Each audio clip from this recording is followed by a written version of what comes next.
Did you miss me?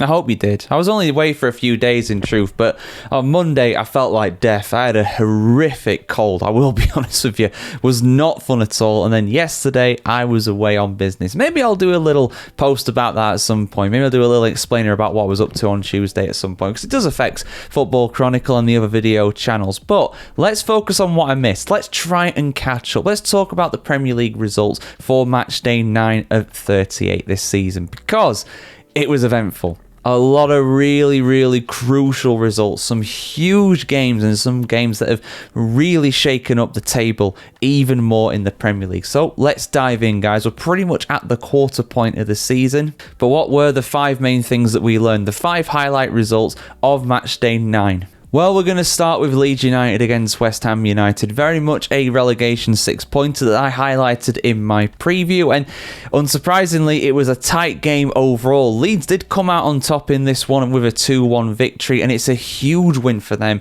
It is a massive loss, though, for West Ham United. Let's not get away from that. West Ham had a decent amount of the ball, but they just didn't really do too much with it. And after the first 15 minutes, it was largely over. It was largely over at that point. Aronson and Rodon with the goals for Leeds put them 2-0 up inside the first quarter of an hour. And it took until the 90th minute for Fernandes to get one back for West Ham, but the game was pretty much over by then, unfortunately for them. The Hammers rooted to pretty much the bottom of the table. Only Wolverhampton Wanderers, more on them pretty soon. Only Wolverhampton Wanderers lower than them in the table so far this season. They've been absolutely abysmal. Results really, and performance definitely, have not really improved that. Results haven't really picked up much since sacking Graham Potter, and the performances definitely haven't either. West Ham at the moment looking like one of the favourites to go down. There can be no doubt about that whatsoever. One of the favourites to go down before the start of the season, though, were Sunderland. They managed to win again. This time away against Chelsea. Now, when this game was played, they went up to 2nd place. They are in 4th place thanks to results later on in the game week, but oh my goodness me. They did it again. A 2-1 away victory against Chelsea in the 93rd minute. Taibbi with the goal. Unbelievable stuff to put the Black Cats back into a Champions League spot. Unreal. Absolutely unreal. And they were behind really early on in this one. Garnacho with the goal after just 4 minutes. I think that's his first goal for the Blues after joining from Manchester United. Wilson Isidore, though, equalised 22nd minute. But Taibbi, like I said, 93rd minute winner. Chelsea just had no desire to defend at that late stage of the game. They didn't care. They didn't put any pressure at all on the Sunderland attack. It was just a one-man army up front, and they managed to score. As soon as someone else comes in, and that somebody was Taibbi, they managed to come in, get the goal, get the winner. They deserved it as well. I mean, the stats say that Chelsea were the better side in this one, but Chelsea just were not clinical. They did not take their opportunities, and they deservedly got punished. Normally, again, it's the other way around. Normally, it's the side that's come up, the newly promoted one that has loads of chances, doesn't take them, they're not quite as clinical, but Chelsea were that side. Very worrying result for Enzo Maresca's men, without a doubt whatsoever.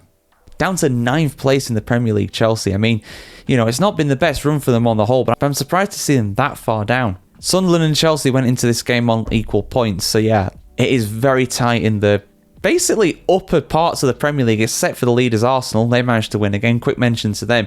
But they've pulled out a big lead at the top. But aside from that, it is tight at the top of the Premier League. Bournemouth, who are 2nd, they won again as well. They're on 18 points. But then you've got Aston Villa just 3 points behind. They're in 8th. So yeah, the race for European football in the Premier League is absolutely electric right now. That there can be no doubt. But Sunderland fans, just enjoy it. Just enjoy it for what it's worth. What a result that is for you guys. And Manchester United, they've managed to get, I think they're 5th now, but they managed to be in 4th after the result they got this weekend.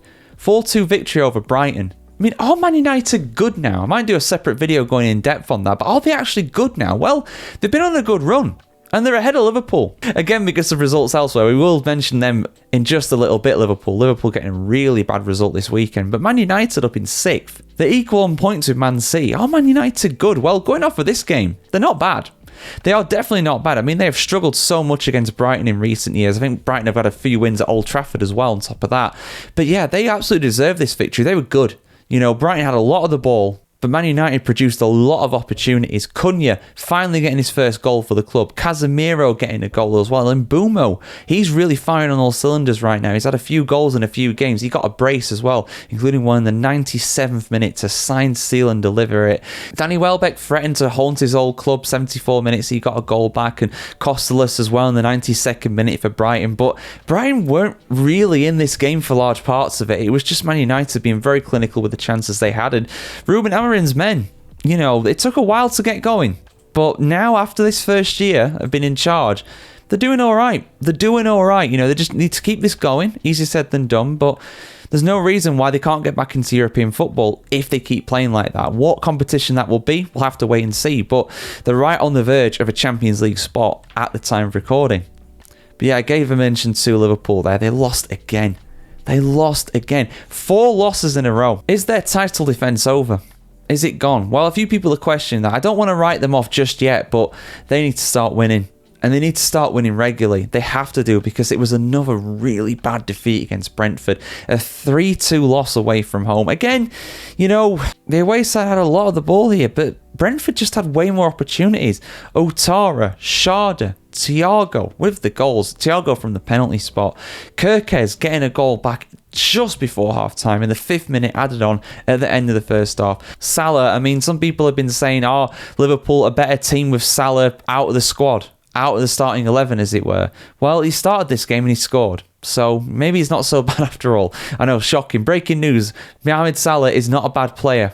But yeah, Liverpool right now are a bad team. They are really, really struggling. This title defence, it's not looking good. They need to get a big runner of victories under their belt, especially because Arsenal are doing so well right now. And the final match I want to talk about, the only one on Sunday I'm going to mention, Wolverhampton Wanderers against Burnley. Another really, really big relegation 6-pointer. And it was a terrible loss for Wolves. Wolves are at the bottom of the table. They have been awful this season. And they deservedly lost this. I said that I thought that Wolves would get a win here because Burnley are usually pretty poor away from home, but they managed to win. A 95th minute winner from Lyle Foster. That is huge for the Clarets. It drags them out of the relegation zone. They're not exactly flying, but they're doing just enough to keep their heads above water. But Wolves right now are drowning. They are absolutely drowning. Zian Fleming with the opening 2 goals to put the visitors 2-0 up after just half an hour played. Wolves had a late resurgence in the first half. Larson from the penalty spot, Munetsi as well in the 4th minute of added on time at the end of the first half. But like I said, Lyle Foster with a decisive goal. Wolves had the lion's share of possession. They had more opportunities. But again, we said this so much in this review for this game week. They didn't take them. They deservedly lost.